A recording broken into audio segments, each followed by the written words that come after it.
Assalamualaikum warahmatullahi wabarakatuh.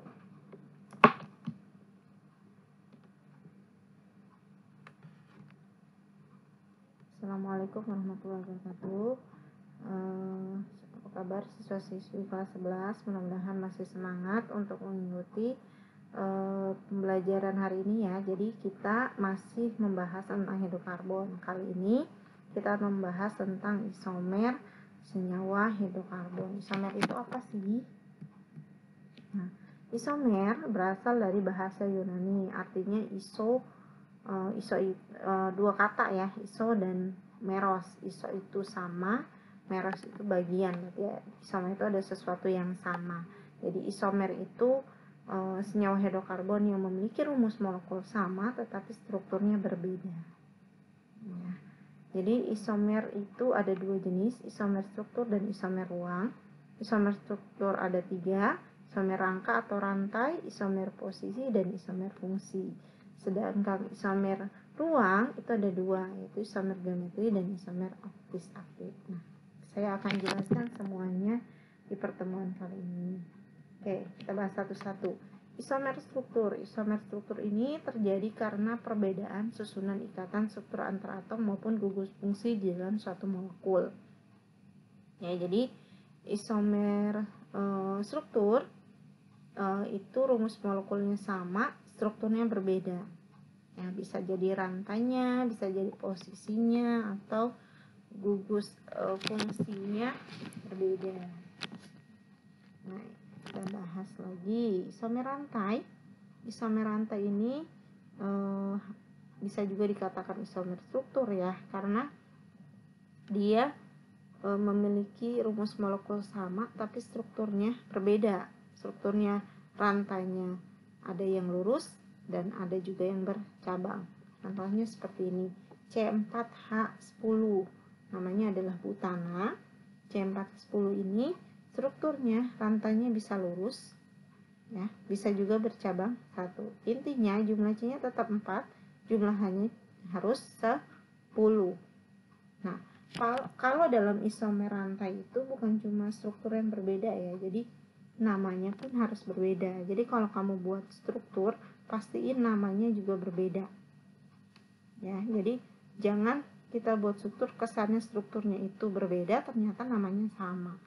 Jadi contohnya kayak kita menghadap cermin, itu orang yang sama ya, orang yang sama tapi menghadapnya berbeda. Kayak tangan kanan ada di sebelah kiri, tangan kiri di sebelah kanan, kelihatannya berbeda tapi orangnya sama gitu. Jadi kalau isomer rantai itu strukturnya berbeda, struktur rantainya berbeda, namanya juga harus berbeda. Oke, selanjutnya ini contoh yang lainnya. Ini C5H12. Ini ada 3 buah isomer. Yang satu rantai lurus, namanya adalah N-pentana. Yang isomer yang kedua adalah bercabang 1, cabangnya di nomor 2, 2-metil butana. Kemudian yang ketiga isomernya adalah bercabang 2 ya, cabang 2 namanya 2-2-dimetil propana. Nah, yang ini cabangnya tetap di nomor 2, nggak bisa di nomor 3 ya. Kalau di nomor 3, maka kita penomoran dari sebelah sini 1, 2, maka tetap namanya adalah 2-metil butana. Meskipun kamu pindah di sebelah sini nih cabangnya, tetap namanya adalah 2-metil butana. Sama seperti ini kamu hadapkan ke cermin gitu ya. Ingat, pastiin bahwa struktur berbeda, nama juga berbeda. Nah, ini jumlah isomer rantai atau kerangka pada alkana. Nah, dimulai dari C4 yang memiliki isomer. Nah, isomer C4H10 tadi sudah saya jelaskan, isomernya ada 2, C5H12 juga isomer ada 3, sudah saya gambarkan. Kemudian C6H14 isomer ada 5, C7H16 isomer ada 9, C8H18 isomer ada 18, C9H20 isomer ada 35, dan C10H22 isomer ada 75. Ya, jadi satu rumus ini bisa strukturnya banyak, lebih dari 2. Nanti kamu coba ya. Kemudian isomer struktur yang lain adalah isomer posisi. Isomer posisi ini rumus molekulnya sama, tetapi letak atau posisi dari gugus fungsi atau ikatan rangkap berbeda. Nah, di kelas 11 ini kita membahas isomer posisi dari alkena dan alkuna, karena di sini perbedaan letak ikatan rangkapnya. Nah, nanti di kelas 12 kita akan membahas tentang posisi dari gugus fungsi. Ya, jadi hidrokarbon itu bukan cuma alkana, alkena, dan alkuna, masih banyak lagi turunannya. Itu ya.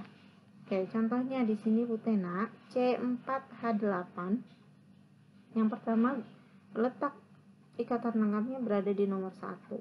Maka namanya adalah 1 butena. Kemudian saya gambarkan lagi, letak ikatan rangkapnya di nomor 2. Ya, nomornya dari sini 1, 2. Jadi ikatan rangkap berada di nomor 2 ya. Dari kanan juga sama, 1, 2.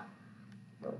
Ya, jadi isomer posisi dari C4H8 itu isomer posisinya ada 2, di nomor 1 dan di nomor 2. Nah, ini contoh gugus fungsi yang lain.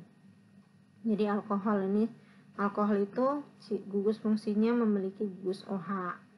Ya, ciri khasnya ada gugus OH-nya. Jadi di sini letak gugus OH-nya di nomor 1 dan di nomor 2. Gitu ya. Jadi namanya 1 butanol dan 2 butanol. Nah, isomer alkena itu isomer struktur itu gabungan dari isomer posisi dan isomer rantai. Jadi kalau isomer posisi dia tetap cuma ada 2. Ya, untuk C5H10 ada letaknya cuma ada 2 isomer posisinya di nomor 1 dan di nomor 2. Kalau isomer rantainya itu ya ada, kalau ditotalin ada 4 lurus, bercabang ya, bercabang 1. Nah, cabangnya beda-beda posisinya atau letaknya. Nah, di sini yang ikatan rangkap di nomor 1 ini bercabang 1. Nah, cabangnya berada di nomor 2. Jadi namanya 2-metil 1 butena ya. 1, 2, cabangnya di nomor 2. 2-metil 1 butena. Masih di ikatan rangkap nomor 1, tapi cabangnya di nomor 3. 1, 2, 3. Ya, penomoran bukan dari sini nih. Kalau ikatan rangkap penomoran mulai dari ikatan rangkap ya, yang terdekat dengan ikatan rangkap. Jadi cabangnya di nomor 3. 1, 2, 3. Namanya 3-metil 1 butena. Nah, kemudian yang ikatan rangkapnya di nomor 2 ini juga bercabang 1. Cabangnya di nomor 2. Namanya 2-metil 2 butena. 1, 2. Itu ya. Nah, kalau ini penomorannya itu yang terdekat dengan ikatan rangkap dan juga terdekat dengan cabang, bukan dari sebelah kanan. Kalau dari sebelah kanan cabang ada di nomor 3. Nah, jadi tidak bagus. Jadi harusnya cabang itu berada di nomor 2 ya. Oke, isomer fungsi. Isomer fungsi ini adalah hidrokarbon yang memiliki gugus fungsi yang sama, rumus molekul yang sama, tapi gugus fungsinya berbeda, ciri khasnya berbeda. Contohnya kayak C3H4, kamu taunya ini adalah rumus dari alkuna, tapi dia juga rumus dari alkadiena. Jadi C3H48 ini untuk propuna, C3H4 untuk propuna dan juga untuk 1,2 propadiena. Alkuna memiliki gugus fungsi atau ciri khas itu adalah rangkap 3. Alkadiena mempunyai gugus fungsi atau ciri khas itu 2 buah ikatan rangkap 2 dalam 1 rantai. Seperti ini. Nah, itu gugus fungsi. Nah, nanti di turunan hidrokarbon juga banyak. Setiap itu ada gugus fungsinya masing-masing. Oke. Kemudian isomer ruang. Isomer ruang itu terjadi akibat perbedaan konfigurasi atau susunan atom-atom dalam ruang. Isomer ruang bisa dibedakan menjadi isomer geometri dan isomer optis aktif. Nah, isomer geometri itu isomer yang disebabkan oleh keterbatasan rotasi bebas pada suatu ikatan dalam molekul. Nah, intinya isomer geometri itu terjadi pada alkena. Kenapa? Karena harus ini, atom C yang berikatan rangkap 2 ini yang memiliki isomer geometri. Oke. Jadi atom C yang berikatan rangkap 2 ini masing-masing mengikat gugus yang berbeda. Ya, atom C yang berikatan rangkap masing-masing mengikat gugus yang berbeda. Tapi dua atom C yang berikatan rangkap ini mengikat gugus yang sama. Nah, nanti kita lihat contohnya deh. Nah, untuk isomer geometri itu bentuknya ada dua jenis, bentuk cis dan bentuk trans. Jadi kalau cis artinya gugus yang samanya itu sejajar, misalkan sama-sama di atas atau sama-sama di bawah.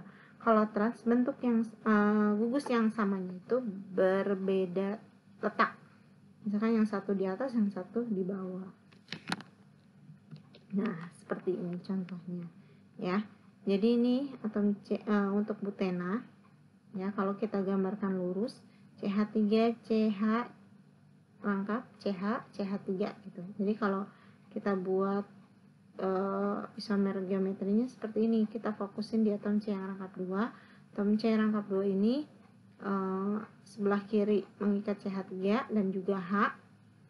Nah, sebelah kanan juga mengikat CH3 dan juga H. Nah, ini gugus yang samanya nih, CH3 sama-sama mengikat gugus yang sama, yaitu CH3 atau H. Kebetulan di sini ada dua jenis gugus yang sama. Nah, masing-masing atom C rangkap, atom C yang berikatan rangkap ini mengikat dua gugus yang berbeda, CH3 dan H. Ya, ini juga sama, CH3 dan H. Nah, ini juga sama, CH3 C25, ini CH3 CH. Nah, yang ini kalau ini gugus yang samanya cuma satu, ya, ini CH3 doang, boleh seperti ini. Nah, yang tidak boleh adalah misalkan ini CH3, ini CH3, ini CH3, ini H. Nah, artinya atom C yang di sebelah kiri mengikat gugus yang sama-sama CH3, itu nggak boleh. Atau gugusnya beda-beda, itu juga nggak boleh. Ya, minimal ada satu jenis gugus yang sama. Nah, cis itu seperti ini. Sama-sama di nomor sama-sama letaknya di atas atau sama-sama letaknya di bawah. Kalau trans, yang satu di atas, satu lagi di bawah atau berseberangan gitu. Ya, paham ya? Oke, kita lanjut. Kemudian isomer optis. Isomer optis itu terjadi ada satu atom yang bentuknya adalah asimetris. Asimetris itu artinya atom tersebut memiliki 4 atau mengikat 4 gugus yang berbeda. Ya, 4 atom. Jadi asimetris itu artinya sudutnya berbeda-beda. Jadi 4 atom C tersebut mengikat 4 gugus yang berbeda. Jadi setiap gugus memiliki sudut yang berbeda. Nah, seperti ini. Ini adalah contoh dari 2 butanol, jadi alkohol. Jadi 2 butanol ini, kenapa 2 butanol? Kalau kita nomorin 1, 2, 3, 4. Jadi letak gugus OH di nomor 2. Jadi namanya adalah 2 butanol. Kenapa butanol? Karena ada gugus OH. Tuh, jadi alkohol itu gugus fungsinya adalah OH. Nah, di sini atom C nomor 2 ini kita fokusin di atom C nomor 2. Kalau diringkas seperti ini nih. Sebelah kanan ada CH3 nih. Ya, di atom C nomor 2-nya tetap dia mengikat H dan mengikat OH. Kemudian di sebelah kanan dari C yang nomor 2 ini dia mengikat C2H5. Ini kalau disingkat jadi C2H5. Jadi atom C nomor 2 ini mengikat 4 gugus yang berbeda, H, CH3, OH, dan C2H5. Yang dimaksud dengan optis aktif seperti ini. Atom C yang memiliki 4 gugus yang berbeda. Nah, ini digambarkan secara 2 dimensi atau 3 dimensi lah. Ini dia memiliki bentuk kiral. Kiral itu artinya berbeda posisi, ya, seperti menghadap cermin. Jadi seperti ini. Nah, ini yang garis tebal artinya menghadap kita dekat. Kalau yang putus-putus menghadapnya jauh. Jadi yang C2H5 tadinya di sebelah kanan. Nah, kalau yang gambar satunya lagi di sebelah kiri. Seperti itu. Oke, sampai sini dulu materi kita kali ini. Nanti saya akan jelaskan lagi contoh dari isomer struktur, isomer rantai dan isomer, terutama isomer rantai dan isomer geometri mungkin ya, yang agak ini masih mungkin kalian masih belum terlalu paham. Oke, sampai ketemu lagi di pertemuan berikutnya. Tetap semangat. Assalamualaikum warahmatullahi wabarakatuh.